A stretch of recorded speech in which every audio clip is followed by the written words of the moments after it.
Oke, bismillahirrahmanirrahim. Assalamualaikum warahmatullahi wabarakatuh. Alhamdulillah kita bisa ketemu lagi dalam pertemuan ini. Ibu dapat amanah untuk mengajar hukum jaminan kedua. Oke, sebelum pembelajaran ini kita dimulai, kita berdoa pada Allah agar pembelajaran ini dapat bermanfaat buat diri kita, buat keluarga, buat saudara, buat agama, buat nusa dan bangsa. Dan semoga bermanfaat buat di akhirat nanti. Berdoa mulai. Bismillahirrahmanirrahim.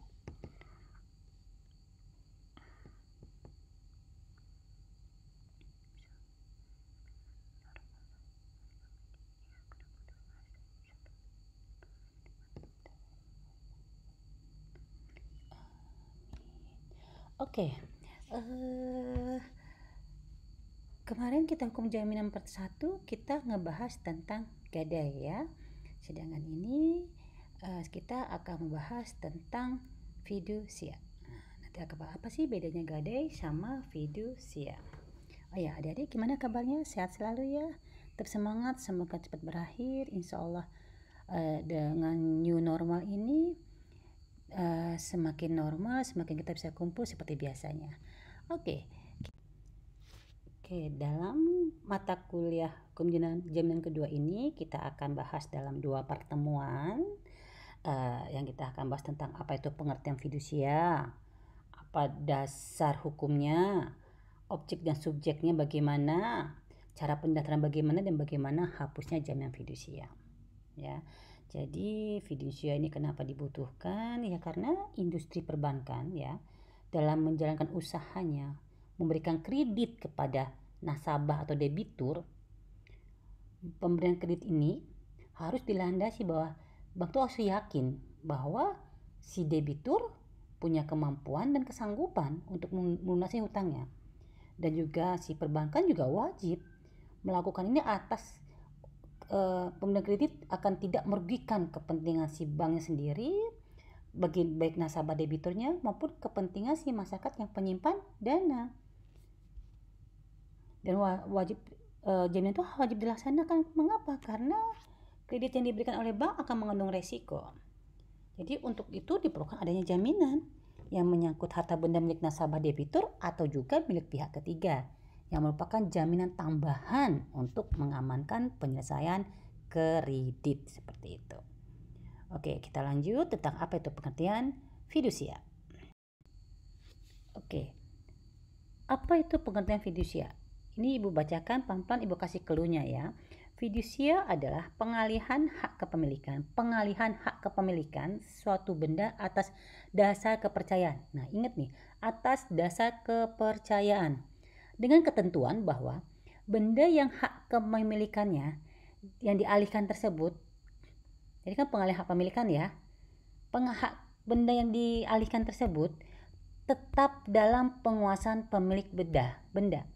Jadi bendanya yang dijaminkan itu masih di bawah penguasaan si peminjam atau kreditur. Bedakan dengan gadai. Kalau gadai, bendanya itu di bawah penguasaan si peminjam, si kreditur, pemberi pinjaman, si banknya.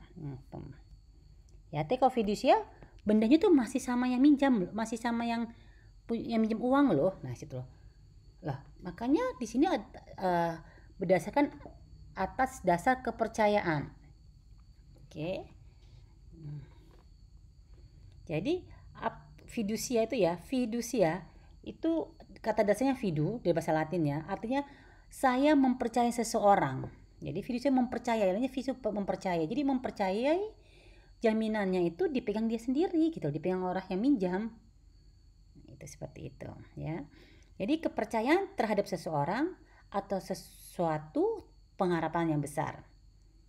Jadi debitur menyerahkan suatu benda kepada kreditur dengan mengadakan jual pura-pura dengan maksud menerima benda itu kembali dari kreditur tersebut setelah utangnya dibayar.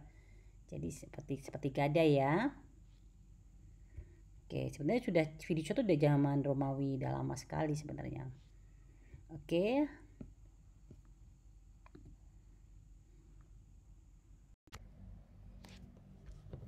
Dasar hukum jaminan fidusia. Jadi sudah ada undang-undangnya, yaitu Undang-Undang Nomor 42 Tahun 99. Undang-undang ini dimaksudkan untuk menampung kebutuhan masyarakat mengenai pengaturan jaminan fidusia sebagai salah satu sarana untuk membantu kegiatan usaha dan untuk memberikan kepastian hukum kepada pihak-pihak yang berkepentingan. Jadi lembaga fidusia yang ada di Indonesia sudah lebih dulu lembaga tersebut mendapat pengakuan dari negeri Belanda. Di masa Hindia Belanda merupakan suatu kelaziman ya yang boleh dikatakan tetap sifatnya.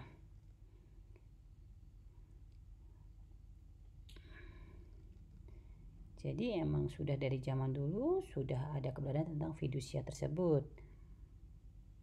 Jadi sudah ada jurisprudensi dari kelas itu sudah ada, dan kemudian semakin ke sini tahun 72 juga ada suatu edaran dari Bank Indonesia mengenai jaminan fidusia.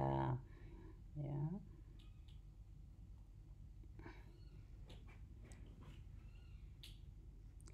Di dalam Undang-Undang tahun 99 ini jaminan fidusia menegaskan bahwa benda yang dibebani dengan jaminan fidusia wajib didaftarkan pada kantor pendaftaran fidusia.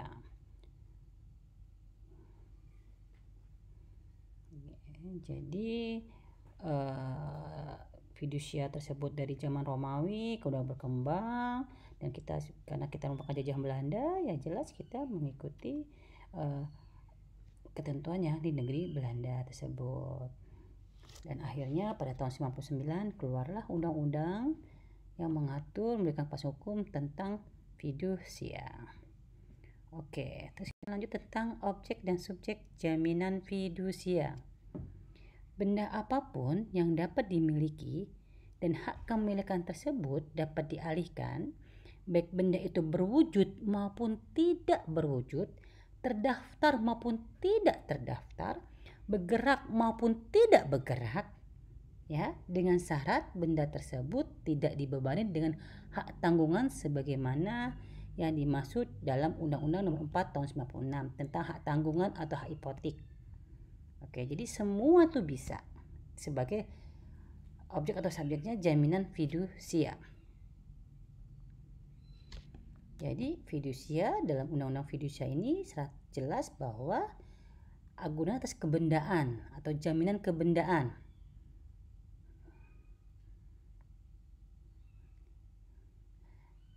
Di sini juga diberikan dalam fidusia, dalam Undang-Undang Fidusia ini memberikan kedudukan didahulukan kepada penerima fidusia. Penerima fidusia ya memiliki hak untuk didahulukan terhadap kreditur lain.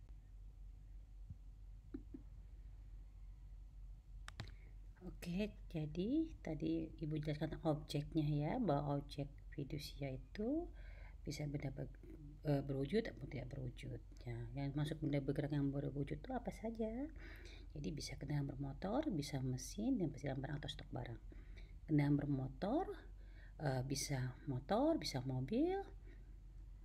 Terus mesin-mesin bisa mesin yang karena sifatnya melekat pada tanah sehingga dianggap sebagai benda tetap atau benda tak bergerak.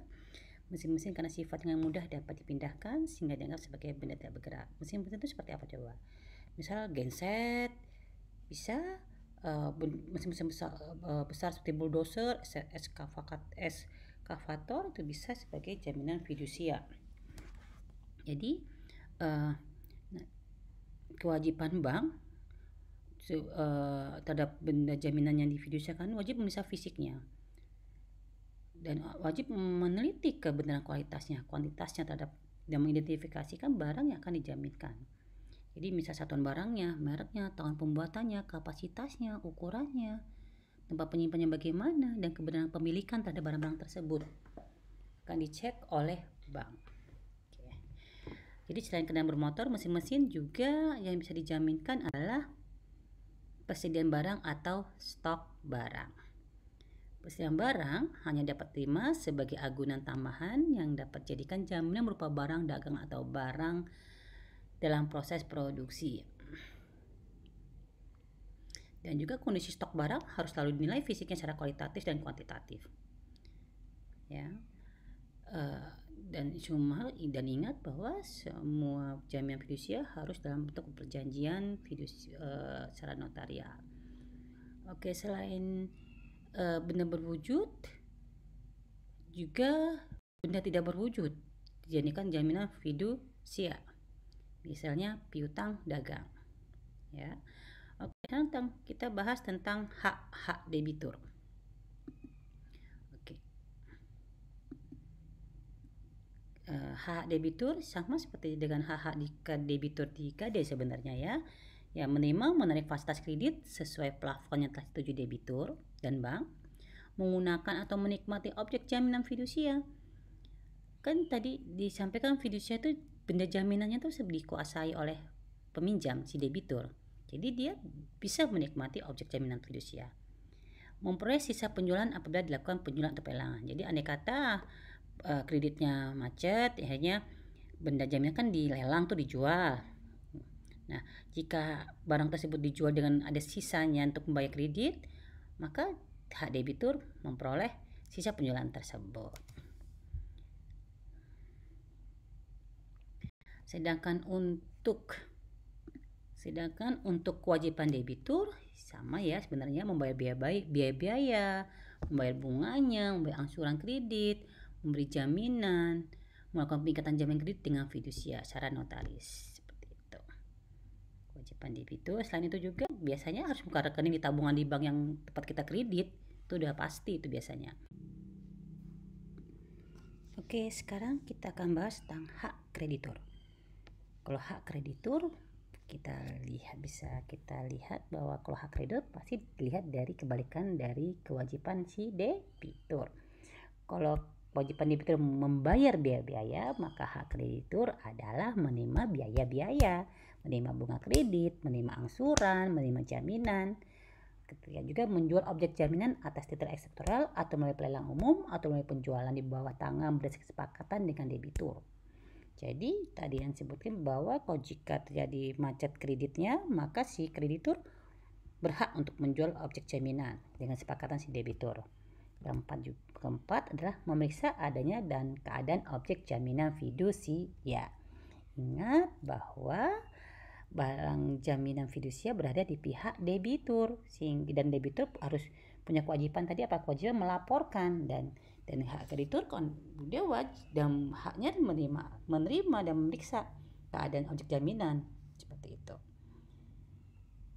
Oke, lanjut tentang kewajiban kreditur. Terakhir, memberikan pencairan fasilitas kredit sesuai plafon, mengembalikan objek jaminan fidusia bila tidak lagi menjadi jaminan, dan menerbitkan surat roya.